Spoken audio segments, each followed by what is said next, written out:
Hello and welcome back.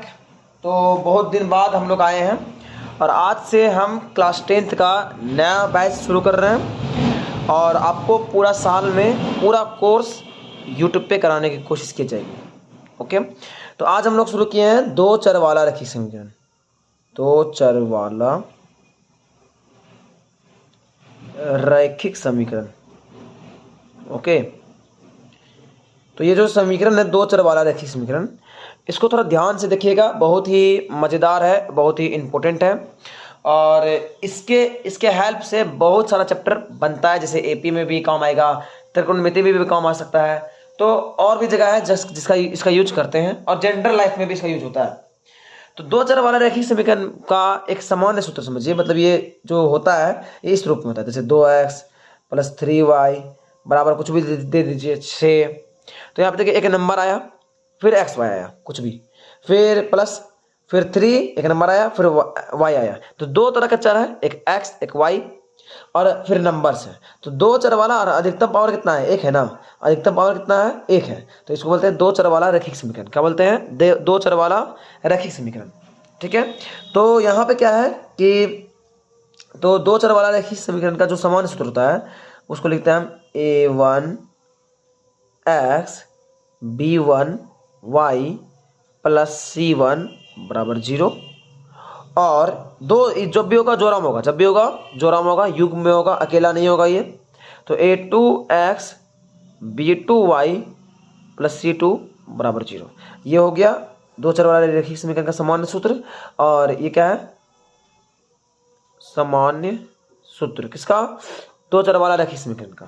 Okay, और इसका एक बात समझिएगा, यहाँ पे जहाँ पे a1 b1 c1 a2 b2 और c2 क्या है? वास्तविक संख्या है। क्या है? वास्तविक संख्या है। ध्यान दीजिएगा, ठीक है। तो दो चर वाले रैखिक समीकरण को हल करने का बहुत तरीका है। ठीक है, इसको सॉल्व करने का बहुत तरीका है।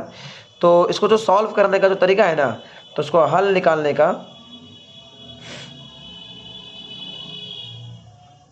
की विधि, ऐसे तो दो विधि है हल निकालने की, दो विधि है। एक है ग्राफीय विधि और एक है क्या है?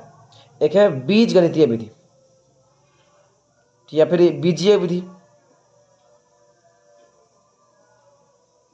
ठीक है, तो ग्राफीय विधि में क्या होता है? ग्राफीय विधि में ग्राफ कॉपी का यूज करके हम लोग बनाते हैं। सिखाएंगे अभी आपको, आज ग्राफीय विधि सिखाने वाले हैं। और बीजीय विधि में मुख्य रूप से 3 विधि होता है जो कि हमारे एनसीईआरटी बुक में दिया गया है। वो एक है प्रतिस्थापन विधि, अगला है विलोपन विधि,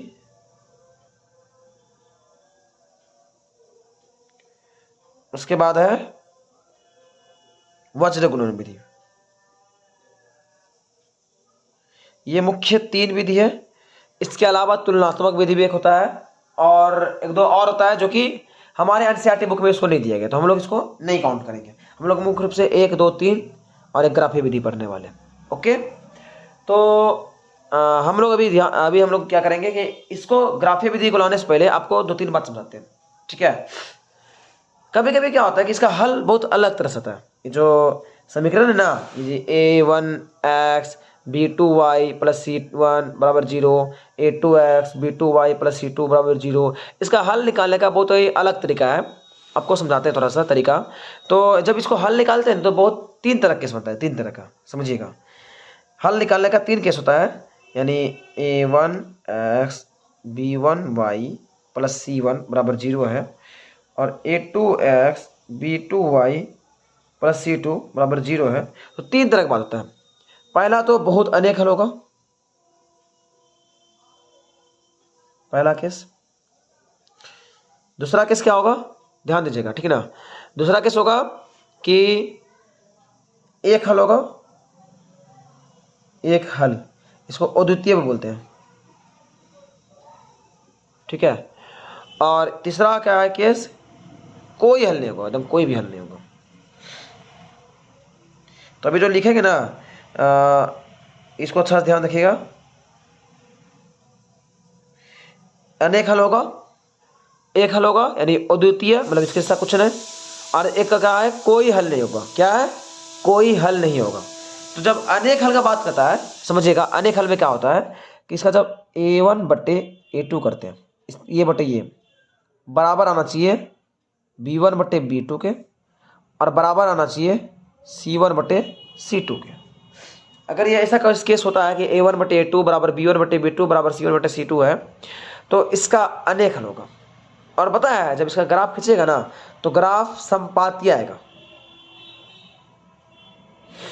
ठीक है, यानी एक ही रेखा आएगा, दोनों एक ही रेखा होगा।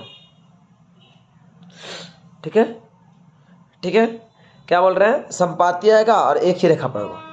ठीक है ना, ध्यान दीजिए। उसके बाद देखिए, अगर बोल रहा है एक हल, क्या बोल रहा है, एक हल बोल रहा है, तो सीधी सी बात आपको शुरू में ही क्या होगा, a1/a2 अब बराबर नोट आ जाएगा b1/b2। मतलब शुरू में ही आ जाएगा कि दोनों बराबर नहीं होगा। ये दोनों बराबर जब नहीं होगा तो बस एक हल, कितना हल, एक हल, सिर्फ और सिर्फ एक हल। और इसका ग्राफ होगा प्रतिच्छेदी, मतलब एक दूसरे को काटेगा। आपको समझाते हैं, मेरे पास 2 पेन है, आपको समझाते हैं। ठीक है, जैसे मान लीजिए संपाती मतलब क्या हुआ कि अगर मान लीजिए x और y है, ठीक है, तो अगर मान लीजिए एक ग्राफ ऐसा आया, ठीक है, संपाती में क्या होगा कि किसी का ग्राफ ऐसा बना तो संपाती में उसी बनेगा, एकदम सेम टू सेम इसी लाइन पर दूसरा ग्राफ भी बनेगा, संपाती हो गया। लेकिन प्रतिच्छेदी करने का मतलब ये हो गया कि अगर मान लीजिए ग्राफ ऐसा कुछ है, ये x एक्सिस और y एक्सिस है इस तरह से, तो अगर मान लीजिए ग्राफ एक ऐसा है तो दूसरा ग्राफ ऐसा आएगा, एक दूसरे काटता हुआ ऐसा। तो यहाँ काटा ना, तो इसको बोलते हैं प्रतिच्छेदी। क्या बोलते हैं, प्रतिच्छेदी, जो एक दूसरे को एक बिंदु पे काटे। ठीक है, अब एक है कोई हल नहीं। क्या है, कोई हल नहीं, क्या होगा कि a1/a2 ये दोनों पहले बराबर आएगा, शुरू में बराबर आएगा, लेकिन बाद जाके क्या हो जाएगा, बराबर नॉट हो जाएगा। ठीक है, तो इसका ग्राफ पता कैसा आएगा, समांतर, एकदम समांतर, कहीं मिल नहीं मिलेगा। मतलब ग्राफ अगर ऐसा आप इसका बनाते हैं, इस तरह के, मेरा x एक y हो गया, ठीक है, एक x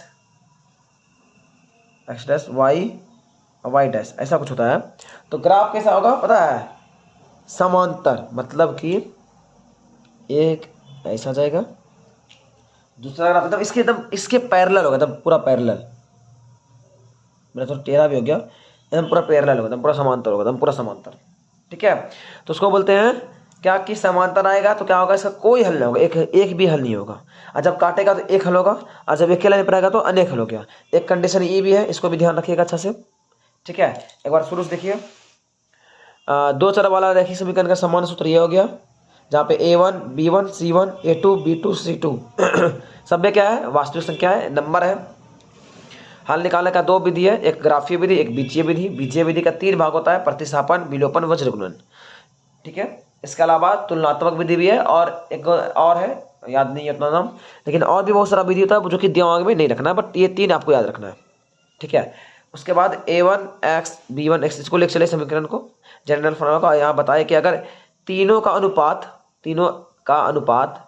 x का गुणांक, y का गुणांक और अचर पद इसका अनुपात बराबर होता है तो इसका अनेक हल होगा, बहुत हल होगा, अनेक हल होगा। और ग्राफ कैसा होगा, एक ही रेखा होगा, कैसा होगा, एक ही रेखा पर। ठीक है, और अगर इसका एक हल होता है तो ग्राफ मतलब कि क्या होगा कि शुरू में ही इसका अनुपात a1/a2 बराबर b1/b2 क्या होगा, बराबर नहीं होगा, गलत हो जाएगा, उल्टा आ जाएगा। इसको बोलते हैं प्रतिच्छेदी। क्या बोलते हैं, ग्राफ कैसा होगा, प्रतिच्छेदी। कैसा होगा, प्रतिच्छेदी। और ये क्या है, अगर शुरू में बराबर होता है a1/a2 बराबर b1/b2 आता है, लेकिन c1/c2 बराबर नहीं आता है, तो इसको बोलते हैं समांतर ग्राफ है। कैसा आएगा ग्राफ, समांतर। ऐसा कोई हल नहीं होगा, कोई हल नहीं होगा। समझ में आ गया इतना बात, इतना आ गया तो आगे बढ़ेंगे हम लोग।